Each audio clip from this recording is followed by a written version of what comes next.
حضرت موسیٰ کی قوم پر بغیر کسی پریشانی خرید و فروخت کے آسمان سے کھانا اتر رہا تھا۔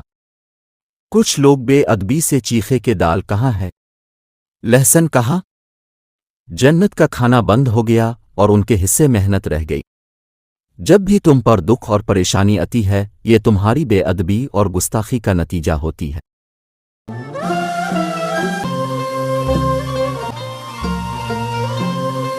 اگرچہ اللہ نے آخرت میں جزا اور سزا دینے کا وعدہ کیا ہے، مگر اس کا نمونہ ہمیں ہر لمحہ ملتا ہے جب تمہارے دل کو خوشی محسوس ہوتی ہے۔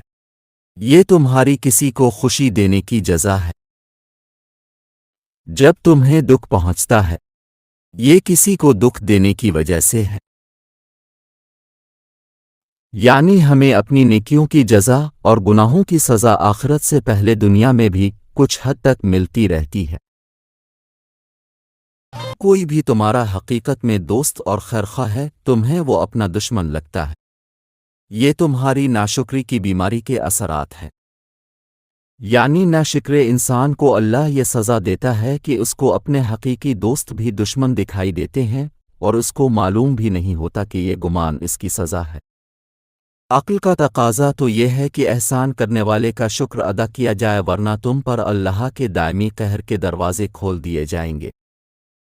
اے مسلسل ناشکری کرنے والے، اللہ نے تمہیں کتنی ہی میٹھی چیزیں دی ہیں، مگر تمہاری ناشکری کی وجہ سے وہ اپنی میٹھاسین کھو بیٹھتی ہیں۔ جیسے اگر ہم مال و دولت کی ناشکری کریں، حقداروں کو اس میں سے ان کا حق نہ دیں، تو اللہ ہمیں بطور ناشکری کی سزا کسی مالی نقصان سے دوچار کر دے۔ اگر ہم اولاد کی نعمت کی ناشکری کریں اور ان کی تربیت اللہ کے احکام کے مطابق نہ کریں، تو اللہ ہماری اولاد کی نافرمانی بطور سزا دے۔ جب تمہاری آہ و پکار اللہ کو بری لگے تو جان لو کہ تم نے کسی یوسف کے ساتھ بھیڑیے جیسا سلوک کیا ہے، یا تم نے کسی معصوم کا خون پیا ہے، یعنی کسی پر ظلم کیا ہے۔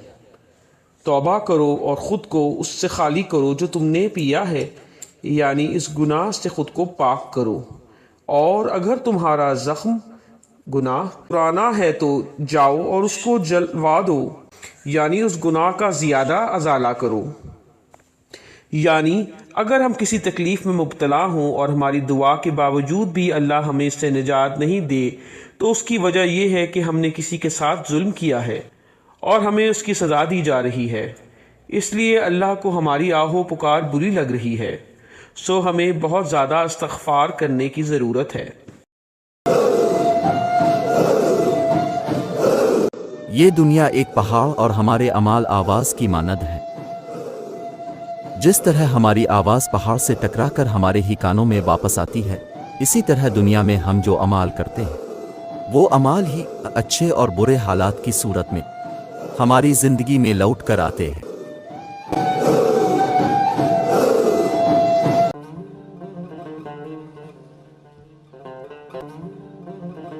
جب کسی عمارت کو دوبارہ تعمیر کرنا ہوتا ہے تو اس کی بنیادوں کو کھودنا پڑتا ہے۔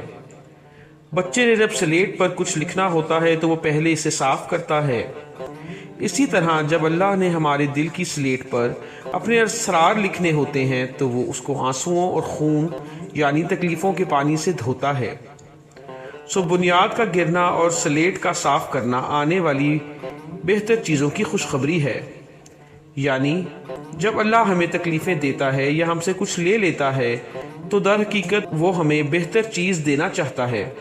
سو ظاہری تکلیفیں اور نقصانات خوشخبری ہیں کہ ہمیں جلد ہی بہتر چیزیں ملنے والی ہیں۔